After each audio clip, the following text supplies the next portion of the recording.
One man stands alone in the dark by the banks of the Jabbok River. He wrestles not with a man but with God himself. This biblical moment is more than a story, it's a metaphor for interpretation. Interpretation is not neutral, it demands solitude, conflict, and transformation. Today we're caught between rigid objectivism and endless relativism. But Jacob's story shows a third way: interpretive realism. Meaning is not extracted or invented, it emerges in the struggle between reader and text. Like Jacob, we leave the encounter changed, wounded, renamed, and blessed. This video is based on the article Wrestling with God, Wrestling with the Text, Toward a Hermeneutics of Transformation. Explore the full article and more reflections at isagogica.it. So today, we're doing something a little different. Yeah, a deep dive. Yep, we are going deep. Deep into how to really understand something, not just like passively taking it in, but really grappling with it. And you know how some people just tear everything apart when they're trying to understand it? Oh, yeah. Or on the flip side, some people just take things super literally, like word for word. Two extremes. Exactly. And we are going to talk about a thinker, Francesco Arduini, who has this whole other way of approaching how we understand stuff. And it's not just about understanding, it's about how that understanding actually changes you, like a mental workout that transforms you. I love that, a mental workout. Right. So Arduini has this book, and it's in Italian. The title is La lotta con Dio e la lotta con il testo, per un'ermeneutica della trasformazione. Which translates to The struggle with God and the struggle with the text, towards a hermeneutics of transformation. wow, that's a mouthful. It is. We found it over at isagogica.it. And honestly, the title kind of says it all. It does, right. Yeah.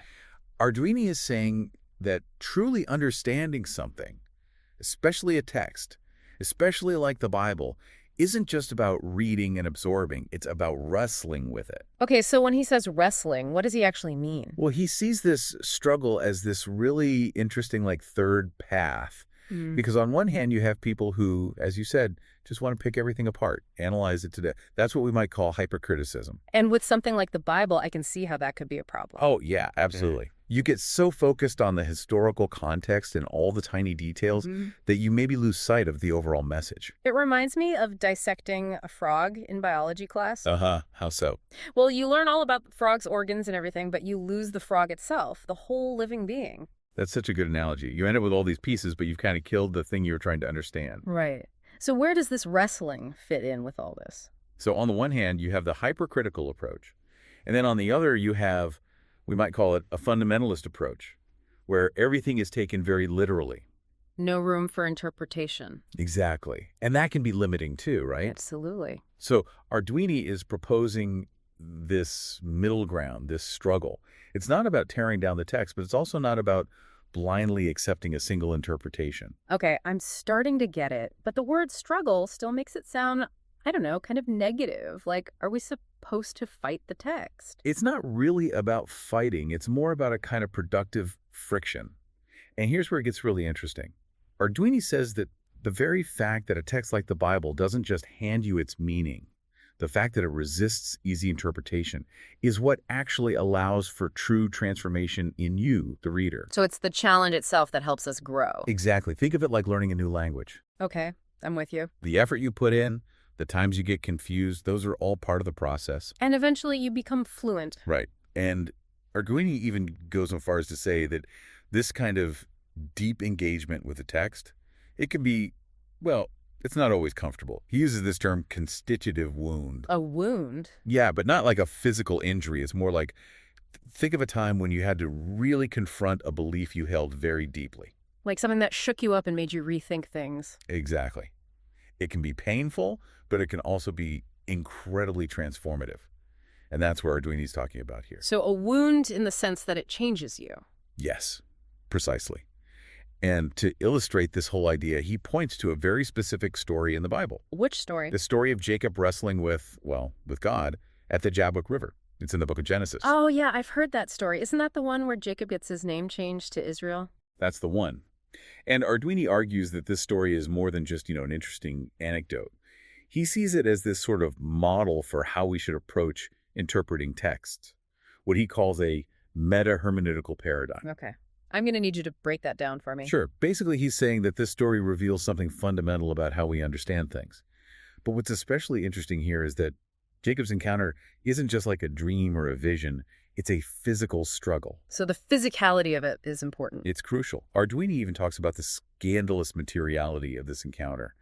And he points to the original Hebrew words used in the story. Like the word for wrestle is yavok. Yavok. Yeah, and the river where it happens is the Yabok. Okay. And then Jacob's name is Yaakov.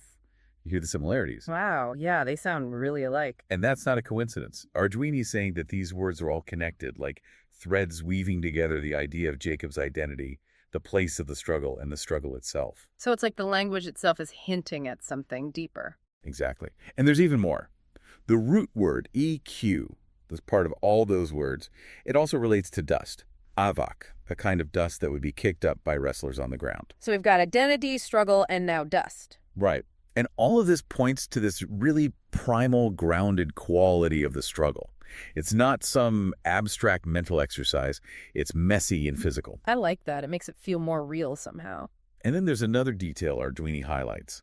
The fact that Jacob is alone and it's nighttime. And Jacob was left alone, right? Yes, exactly. Arduini says that the darkness and the solitude, they aren't just there for atmosphere. They're essential parts of this encounter. In what way? Well, think about it. Darkness often represents the unknown, the things we can't see clearly. Okay. And being alone forces you to confront things, to really wrestle with them without any distractions. So it's like the darkness and the solitude create the conditions for this deep kind of struggle to happen. Precisely. And Arduini draws on the Jewish mystical tradition here. They often use the night as a metaphor for what they call docta ignorantia. Which means Learned ignorance. learned ignorance. Yeah, it sounds kind of paradoxical, but it basically means acknowledging the limits of what you know. Embracing the fact that you don't have all the answers. Interesting. And it's in that space of not knowing, of admitting what you don't know, that real insight can start to emerge. So the darkness isn't empty, it's full of potential. Exactly. And then we get to the actual wrestling match, and this is where the constitutive wound comes in. Because Jacob gets injured. Right. The text says that his opponent touched the socket of his hip. Touched the socket of his hip. Yeah. And the Hebrew word used there, kaf, it refers to a hollow, a cavity, a place of vulnerability. Why focus on that specific detail? Seems kind of random. Arduini thinks it's super significant. It shows that authentic engagement with something, with a text, with an idea, it leaves a mark on you. You don't come out of it unscathed. And this connects back to the wound idea. Exactly. And there's even a rabbinic tradition that links this injury to the sciatic nerve. Wow, so a physical limitation arising from a spiritual encounter. Right. And Arduini is saying that this vulnerability, this wound, is not something to be ashamed of. It's actually a necessary part of the process. So we have to be willing to be changed by the struggle. Yes. It's through that vulnerability, that openness to being changed, that true understanding and transformation can happen. Which brings us to the part where Jacob gets his name changed to Israel. Right. And Arduini says this isn't just a symbolic gesture. He calls it an ontological transformation. Meaning? It's a change in Jacob's very being. It's not just that he learned something new, it's that he's become someone new. And the name Israel, it comes from the root word shura, which means to struggle or to prevail. So his new name actually reflects the struggle he went through. Exactly.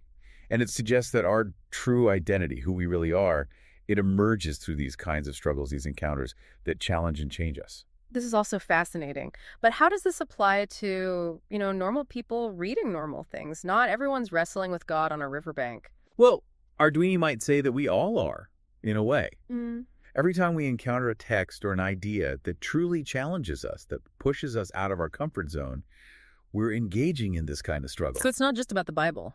Not at all. Mm. It could be a philosophical text that really makes you think, or even a piece of art that provokes a strong reaction in you.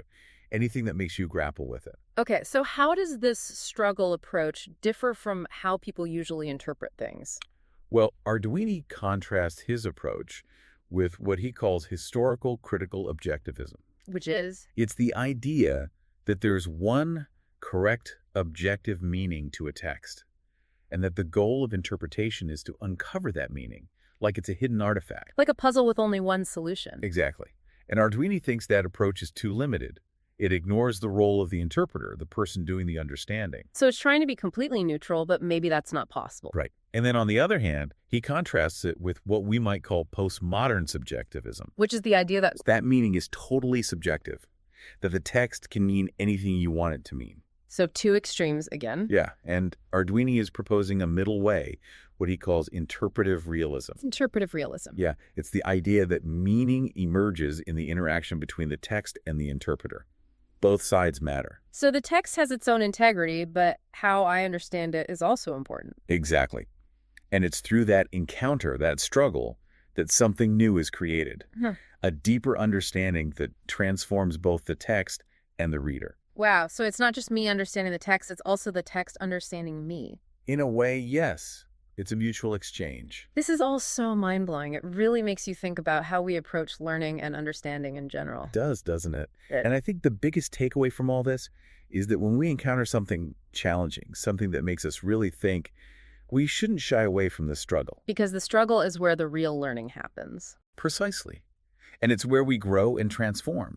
Just like Jacob wrestling with God, we're all called to engage in these kinds of struggles, to grapple with the ideas and texts that challenge us. And maybe even come away with a few wounds along the way. Haha, yes. But remember, those wounds can be marks of transformation, signs that we've truly engaged with something meaningful. I love that. It's a totally different way of thinking about learning. And I think it's a much richer and more rewarding way. So next time you find yourself struggling with a difficult concept or text, remember Jacob and his all-night wrestling match. Embrace the struggle, allow yourself to be challenged, and see where it takes you. Great advice. Thanks for taking this deep dive with us. Of course, it was my pleasure. And to all our listeners, keep on wrestling with those big ideas. You never know what you might discover about the world and about yourself.